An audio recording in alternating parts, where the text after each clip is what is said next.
Assalamualaikum warahmatullahi wabarakatuh. Alhamdulillah, salatu wassalamu ala rasulillah, amma ba'du.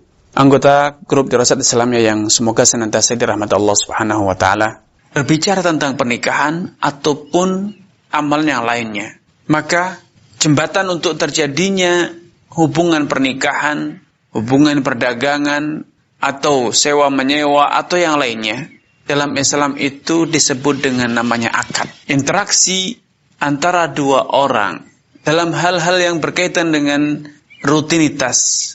Seringkali itu, kalau itu berkaitan dengan hak dan kewajiban, interaksi yang akan menghasilkan adanya kewajiban yang harus ditunaikan atau hak yang harus diberikan, maka interaksi itu seringkali terjadi melalui aktivitas yang disebut dengan namanya akad. Demikian pula halnya dengan pernikahan.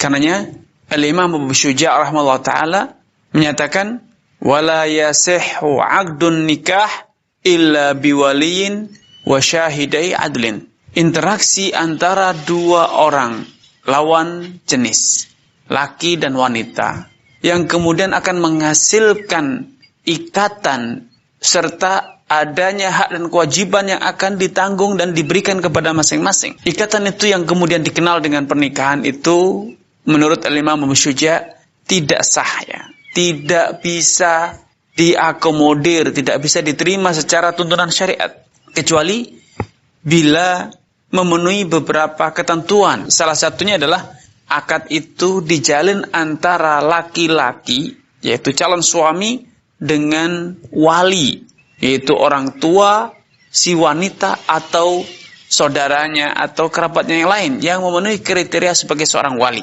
Dan ketentuan kedua adalah wasyahidai adlin, dan kesepakatan untuk menjalin hubungan nikah tersebut disaksikan secara langsung oleh dua orang saksi yang kredibel, alias dapat dipercaya, sehingga persaksiannya dapat diterima di pengadilan bila dibutuhkan. Hal ini berdasarkan beberapa riwayat dari Nabi SAW yang dengan tegas dan jelas mempersyaratkan adanya dua hal ini pada setiap pernikahan. Beliau SAW bersabda, la nikaha illa biwaliyin wa syahidai adlin.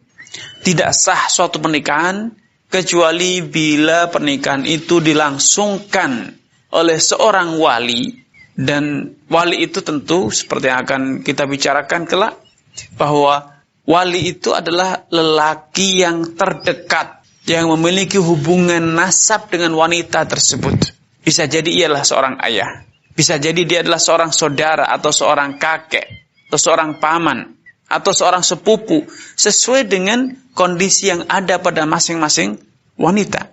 Dan mereka itu bisa jadi hubungannya sangat dekat.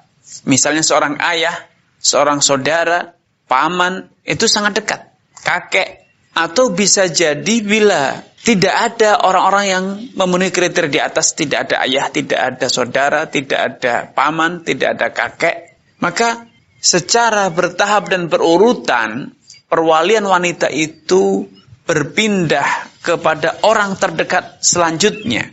Yaitu kalau memang orang terdekat itu adalah saudara sepupunya, anak paman, baik anak paman yang pamannya adalah saudara ayah, atau paman tersebut adalah saudara kakeknya, atau yang disebut dengan mindu, ya, saudara sepupu dua kali, alias antara wanita tersebut dengan lelaki ini tidak bertemu nasab pada kakek, tetapi pada buyut, ya, pada ayahnya kakek, atau yang disebut dengan buyut. Di sebagian masyarakat disebut dengan saudara sepupu dua kali, atau mindu, atau yang semakna dengan itu. Kalau memang itu adalah lelaki terdekat, maka merekalah yang akan menjadi wali, berhak menjadi wali.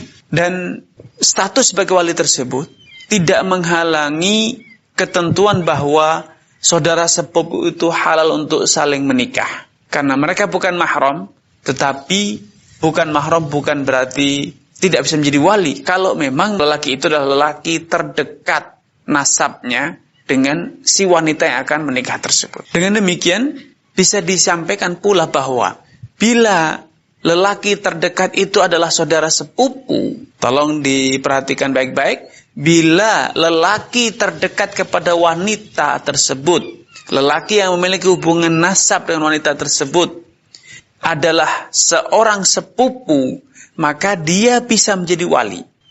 Dan di saat yang sama, dia bisa sebagai mempelai laki-lakinya. Dia bisa menikahkan dirinya sendiri dengan wanita tersebut. Namun tentunya dengan dipersaksikan oleh saksi, 2 orang saksi. Dan pernikahan tersebut dilakukan atas dasar suka sama suka. Tidak ada unsur paksaan. Ya karena memang tidak ada hak untuk memaksa. Saudara sepupu tidak punya hak.